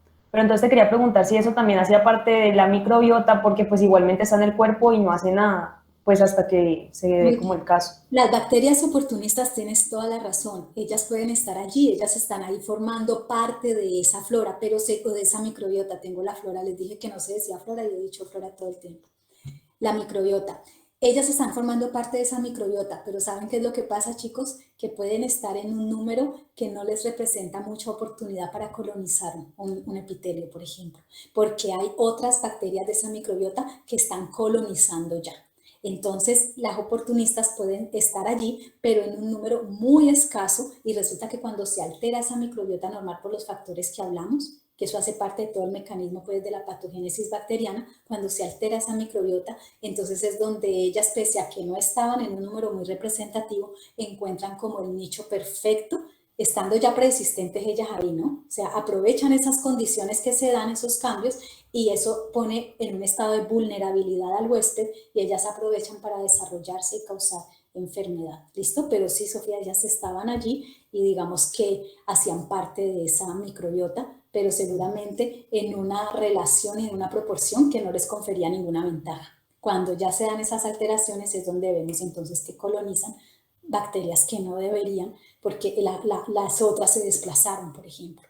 Entonces, eso es un aprovechamiento que ella hace. Las bacterias virulentas, chicos, tienen que ver con los mecanismos que favorezcan su crecimiento, su permanencia, su división o multiplicación, incluso a expensas del tejido o de la función del órgano, ¿de acuerdo? Una bacteria virulenta, sí o sí, va a desplegar eso, incluso a expensas del órgano o del tejido o de la función. ¿De acuerdo? Esa es la característica, que esos mecanismos son así de agresivos, por así decirlos, ¿vale? ¿Qué tiene que ver en la patogénesis de una infección bacteriana? Tiene que ver de qué bacteria estamos hablando, cuál es el inóculo de esa cepa, porque dependiendo de la bacteria hay diferentes cantidades o inóculos que se necesitan para infectar. Por ejemplo, si yo les hablo de una salmonela, ¿sí? Podríamos hablar de que necesitamos 1 millón de bacterias, o sea, 10 a la 6, para que generara una infección. Pero si yo les hablo de una shigella, con 200 es suficiente. ¿Me comprenden? Entonces, por eso hablamos del inóculo. ¿Qué bacteria es? ¿Qué cepa? ¿Qué inóculo? ¿Cuál es el estado del huésped? ¿Cuáles son los mecanismos de virulencia que tiene esa bacteria? ¿Y cuál es la respuesta del huésped a esa infección? ¿Entendieron todo eso? Eso, chicos, es todo lo que tiene que ver con la patogénesis bacteriana. ¿Qué bacteria es? Repito, ¿qué inóculo tiene? ¿Cuál es el estado del huésped? ¿Cuáles son los mecanismos de virulencia de esa bacteria? ¿Y cuál es la respuesta del huésped a esa infección? ¿De acuerdo? Eso es patogénesis bacteriana. ¿Ya cuáles son los mecanismos? Bueno, pues hay muchísimos. Les voy a mostrar aquí. ¿Sí? Estas son puertas de entrada para las bacterias. ¿Sí? Por ingestión, por inhalación, por trauma, como por ejemplo cuando tenemos que nos cortamos con una lata oxidada o nos enterramos una puntilla oxidada y hay que correr a ponerse la antitetánica porque es una puerta de entrada para el Clostridium tetanus, por ejemplo. Picaduras de artrópodos, transmisión sexual, todo eso hace parte del mecanismo patogénico por donde ellas pueden ingresar, ¿sí? Y todo esto hace parte de los diferentes mecanismos que ellas pueden tener para finalmente generar daño y enfermedad. Entonces es las adhesinas, las simvacinas, además de que han logrado entrar al organismo, digamos que despliegan todas esas moléculas de membrana que se unen a receptores de la célula y les permiten invadir la célula, les permiten, por ejemplo, o incluso hay mecanismos que les permiten escapar al sistema inmunológico, que les permite escapar incluso a una fagocitosis cuando uno piensa que ya la fagocitaron, ya la van a degradar y resulta que ni así. O sea, siguen generando daño porque logran sobrevivir al fagolisosoma o logran evitar que se una el fagosoma con el lisosoma. Entonces, todos esos mecanismos que les confieran una ventaja para sobrevivir y generar invasión, adhesión o daño en el tejido, pues son los mecanismos de virulencia de los que nosotros hablamos. Mírenlos aquí. ¿Listo? Producción de toxinas, enzimas que degradan cosas, que degradan tejidos como hialuronidasas, colagenasas, proteasas, por ejemplo. La cápsula, que es un mecanismo de virulencia fundamental porque protege y la separa o la protege o la esconde del sistema de defensa, por ejemplo, de la vigilancia inmunológica o puede evitar incluso la fagocitosis. ¿Listo? Todo eso son los mecanismos de virulencia. ¿Entendido hasta allí? ¿Tienen alguna pregunta? Profe, yo tenía una pregunta sobre, dame un segundo, Sí. sobre los superantígenos. Que es que pues ahí decía que, pues te voy a decir como la definición, activan los linfocitos y a la molécula del complejo principal de histocompatibilidad de clase 2 en una célula presentadora de antígeno sin necesidad de la participación de un antígeno. O sea, eso no, la verdad no me quedó claro. Vale, entonces ahí vamos a incluir a los superantígenos en una clasificación de grande. De endotoxinas, creo. Exo. No, de exotoxinas. Exotoxinas. Vamos a incluirlos en eso. Entonces, hablando precisamente de las toxinas, que es uno de los mecanismos de virulencia que mencionábamos aquí, hablando precisamente de las toxinas, vamos entonces a hablar de las diferentes, dos grandes grupos, exotoxinas y endotoxinas. Y eso va a estar en el ejercicio que les voy a mencionar, que les voy a dejar de tarea para que ustedes se apropien mejor de eso haciendo el ejercicio. Las exotoxinas, ¿sí?, hacen referencia a toxinas que pueden ser producidas por gram positivos o gram negativos, ¿vale? Esto que quede claro. Mientras que las endo son exclusivas, ojo con esto, exclusivas de los, exclusivas de los gram negativos. Ojo con eso. Exotoxinas gram positivos y gram negativos, ¿vale? El gen de la exotoxina puede estar codificado, como habíamos dicho, en este material extracromosómico. O sea, el gen de la exotoxina puede estar en un plásmido o puede estar en un en un bacteriófago que hizo el camino lisogénico. O sea, ¿se acuerdan del camino lisogénico? ¿Cuál era? El que se integra al ADN de la bacteria sin destruirla. ¿Se acuerdan que había lítico o lisogénico, verdad? Con el bacteriófago. Entonces, un bacteriófago que se integre y puede traer el gen que codifique para la bacteria. Eso pasa, por ejemplo, con el Corynebacterium diphtheria. ¿Listo? Con el Clostridium botulinum. Este es el mecanismo. A través del fago lisogénico se integra y se produce esa exotoxina. O también puede estar en un plásmido, que es lo que suele suceder, por ejemplo, con los de la E. coli. Cuando les mostraba la tabla de virulencia, veían los plásmidos de E. coli allí. Entonces, esas exotoxinas pueden ser producidas por gram positivos y gram negativos. Pero las endo son producidas exclusivamente por los gram negativos porque tienen todo que ver con el lipopolisacárido. ¿Sí se acuerdan de eso en la estructura de los gram negativos? Ojo con gram negativos, solamente eso. Eso tiene que ver todo con que cuando una gram negativa entra al cuerpo se prende una alarma, pero a chorro, porque es una alarma de una seriedad enorme, por lo que el lipopolisacárido, específicamente el lípido A del lipopolisacárido, puede ocasionar en el organismo. Van a darse cuenta con el material que les dejo complementario para la tarea, que van a darse cuenta porque hay una imagen que está mostrando clarísimo todo el impacto a nivel fisiológico de esa endotoxina o de ese lipopolisacárido. Es un activador potentísimo de la respuesta de fase aguda y de la inflamación, y eso puede generar mucho daño en el cuerpo. Entonces, por eso cuando hay una gram negativa y hay por ejemplo, una bacteremia o hay una gram negativa en sangre, eso se alerta a todo el organismo y ustedes como médicos van a tener que correr con eso porque van a darse cuenta de todo de lo complicado que puede ser que se aumenten esas endotoxinas y que se llegue a una sepsis o a un shock séptico o incluso a la muerte. ¿Ok? Entonces van a darse cuenta cómo ustedes van a correrle a eso para evitar que por acción de esas endotoxinas generemos una vasodilatación, una fuga capilar, generemos una extravasación capilar, generemos una pérdida de la permeabilidad vascular y generemos finalmente una hipotensión, un shock y una muerte. ¿Vale? Ustedes van a tener que correr con eso. Esas son las endotoxinas.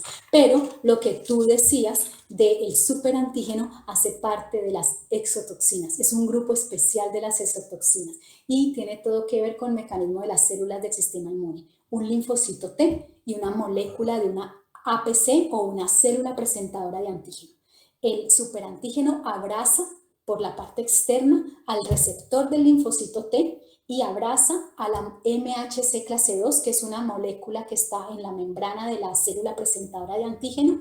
Entonces es como que este es el receptor del linfocito T, este es el MHC clase 2 y el superantígeno, que es una exotoxina, abraza por la parte externa a ambos. Y eso genera, sin necesidad de antígeno, ¿no? Porque no hay presentación de antígeno. Debería haber una presentación de antígeno para que se active el linfocito, pero no hay antígeno, estamos hablando de un superantígeno que es una exotoxina. Entonces abraza a ambos y genera una activación de linfocitos de tal dimensión que se genera una tormenta de citoquinas. Eso es un superantígeno y esa tormenta de citoquinas es un camello porque son citoquinas proinflamatorias, interleuquina 1, interleuquina 6, factor de necrosis tumoral, interferón, y eso puede llevarme de nuevo a un shock, por ejemplo, y a una complicación incluso muy, muy seria y a una muerte enorme de linfocitos T que se activaron. O sea que es casi que se pierden esos clones de linfocitos T. ¿Entendido? ¿Sí quedó claro para ti ahí la diferencia con la exotoxina? Sí, profe, muchísimas gracias. Perfecto, me alegra que haya quedado claro. Y en las exotoxinas es donde se van a encontrar ustedes el asunto de las toxinas diméricas. Entonces ahí se van a encontrar mecanismos que van a encontrar en lo que les dejo de material complementario y tareita, donde van a encontrar proteínas que son con dos dímeros, dímero A y dímero B. Entonces hay un dímero, el B, que es el de binding, que se une generalmente a la membrana, y el de A, que actúa y entra a la célula con la parte ya efectora de esa toxina para que genere una respuesta en la célula, una respuesta celular, ¿vale? Todos los mecanismos que lleven, chicos, aquí a la evasión de la respuesta inmune son mecanismos de virulencia. Todos. Miren la cápsula inhibiendo la fagocitosis. Miren aquí una bacteria que inhibe que se una el lisosoma con el fagocito. Miren aquí una bacteria que escapa del lisosoma o del fagolisosoma. O miren aquí una bacteria que sobrevive incluso a todas esas enzimas del fagolisosoma y se puede multiplicar incluso dentro de él. Todos esos son mecanismos de virulencia, ¿vale? Entonces, hasta ahí. ¿Bien? Yo creo que con esto los términos quedaron claros, ¿cierto? Igual si tienen alguna duda, por supuesto, porque sé que lo estamos haciendo rápido por la pérdida del tiempo, pues igual me pueden hablar al chat cuando yo me conecte, ¿vale? O escribir. Y voy a cerrar con esto. Esto es un asunto de impacto que lo vamos a ir ampliando en las próximas clases de virus que vamos a tener juntos. Por eso me dediqué más a bacterias, porque aquí yo ya cierro ese capítulo, pero nosotros vamos a tener más clases de virus. Como vamos a tener más clases de virus, en esas próximas clases vamos a retomar todo lo que tiene que ver con la replicación viral y con los mecanismos de patogénesis viral. Por supuesto que los haremos también más aplicados y específicos al virus que estemos revisando, pero les voy a dejar un material complementario y me quedo tranquilas porque voy a tener más clases con ustedes en donde vamos a profundizar todo lo que tiene que ver con la replicación viral y con la patogénesis viral, ¿vale? Para que estén tranquilos de que en las próximas clases que tengamos de eso, vamos a trabajar juiciosos en ello y vamos a profundizar más. Retomamos esto que dejamos aquí puesto sobre la mesa y lo profundizamos en nuestras clases de virus, ¿de acuerdo? Los voy a despedir con estas imágenes porque es lo que nos tiene en este momento así. Es lo que nos tiene aquí sin podernos ver, sin podernos abrazar, sin podernos tomar un café juntos, sin podernos dar el beso de abrazo, sino que ahora la gente con el puñito para saludarse, el que nos tiene aquí en trabajo virtual, no presencial, y es la pandemia que tenemos en este momento por SARS-CoV-2, que ese tema lo vamos a trabajar juntos. Ese tema me encanta, me apasiona y yo sé que seguro ustedes con la situación actual también. Y vamos a hablar del coronavirus, ¿vale? Esta imagen, ¿pueden ver la fecha allí? No sale la fecha. Dice... No sale, a mí no me sale. ¿A ustedes les sale la fecha? Ah, sí, aquí, enero Sí, 12. ahí. Gracias, muchas gracias. Enero 12 del 2020. Ojo con eso, ¿se ubican? Enero 12 del 2020, cuando empezó la pandemia. ¿Cuándo fue que la OMS la declaró como pandemia? ¿En qué fecha? A mediados de marzo, profe.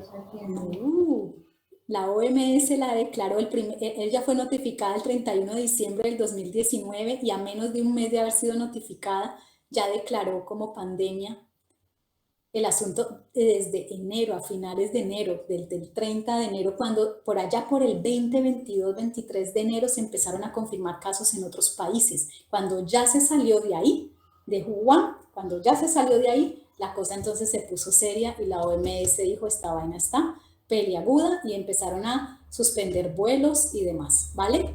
Pero la cosa y el camino, digamos, a que la OMS declarara hacia la pandemia empezó desde enero, ¿vale? Desde enero cuando ya se detectó en otros países. Miren esta y miren que les voy a poner aquí, obsérvenlo ahí, lo que está pasando. ¿Están viendo el interactivo? No, profe. ¿No les sale? No, profe. ¿Solo me sale a mí? Creo que sí, profe. Uy, aquí hay una persona que se está pidiendo unir a esta hora. Si no les sale a ustedes el interactivo, entonces déjenme, les comparto aquí y mírenlo aquí, porque esto es una belleza. Con esto nos vamos a despedir porque esta es la razón por la cual tenemos que hablar de mecanismos de virulencia. Ahí se los mandé. Ahí está el chat. ¿Sí? Solamente basta con que le den el clic allí y vean entonces lo que está pasando.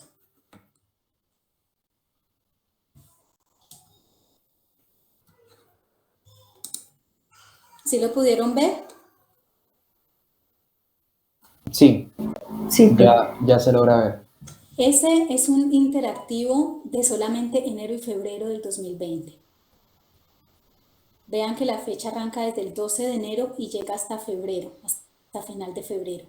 Y quiero que vean ese crecimiento y eso que sucedió tan espantoso, que es la razón por la cual estamos aquí, ¿vale? Esto es el mapa de los casos confirmados en el mundo al 30 de enero del 2020. Como les digo, un día súper especial en el proceso de la OMS hacia declarar esto como pandemia. Y miren el mapa, ojo, 30 de enero del 2020, ¿no? Casos confirmados, 9.776, muertes 213 en el mundo, ¿de acuerdo? Y miren, ayer. ¿Se dan cuenta? ¿Se dan cuenta de esto? Esa es la razón por la que tenemos que hablar de virus y de patogenia viral. Este es el concepto central por el que vamos a trabajar la infección de los virus. ¿Listo? Lo vamos a retomar la próxima vez que nos encontremos. Este es el concepto de iceberg para que lo tengan en cuenta, que tiene todo que ver con la respuesta celular y la del hospedador. ¿Sí? Y este es un concepto que van a escuchar muy recurrentemente en virus y que ojalá no les toque vivir, pero que se puede dar, que es la latencia. ¿Vale? A los que hemos tenido varicela, nada de raro tiene que en unos años, por allá con la edad o con la depresión del sistema inmunológico, después nos reviente por ahí un herpes zóster, que es lo que se conoce como culebrilla en el torso.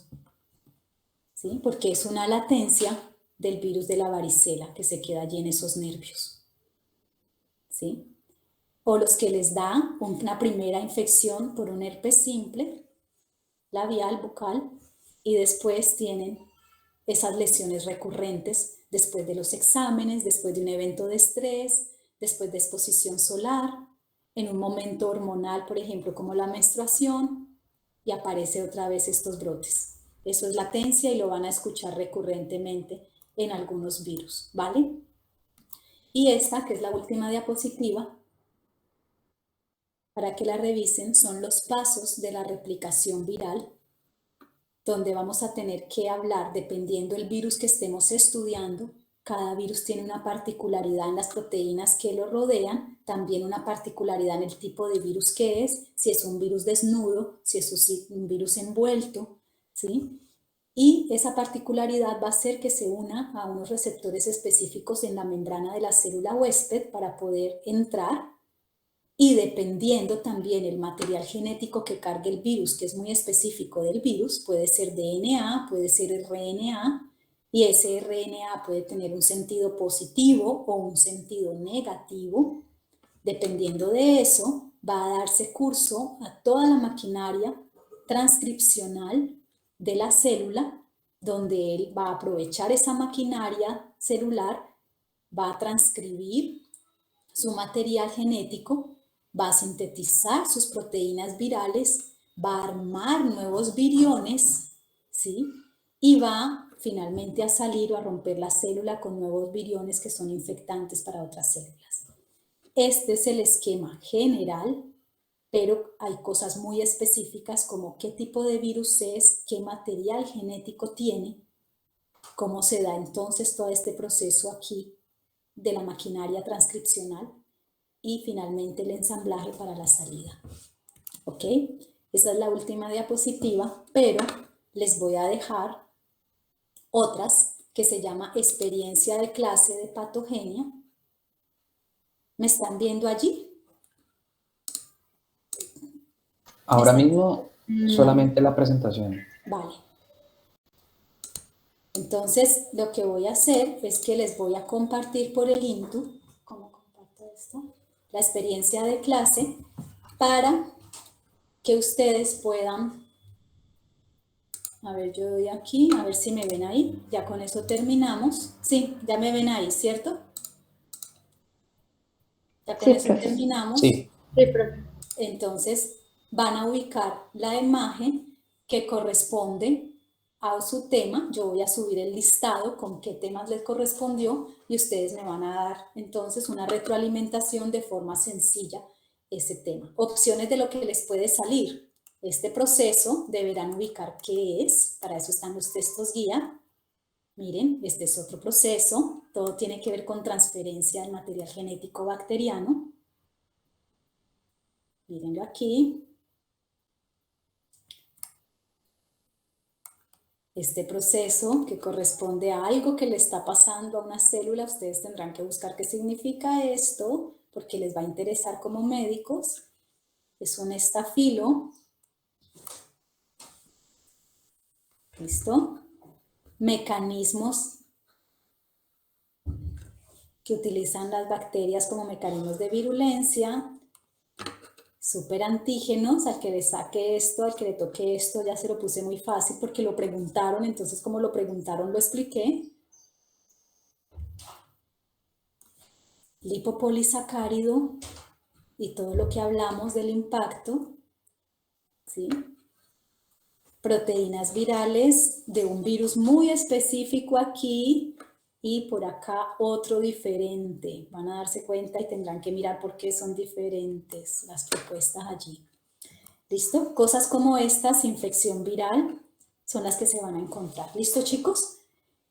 Entonces, esta es la tarea. Yo les colocaré todas las indicaciones en el INTU, les subiré la información, les pondré la fecha para que envíen y cómo vamos a recibir los entregables y esa va a ser su primera nota en esta clase, ¿vale? Y con eso profundizamos entonces el tema y cerramos el tema. Y todo lo que vaya surgiendo de preguntas, por supuesto, en la parte viral que hemos dejado sobre la mesa, lo vamos a ampliar en clase. ¿De acuerdo? Vale, profe. Vale, profe, gracias. Listo, profe. Vale, profe, muchas gracias. Muchísimas gracias.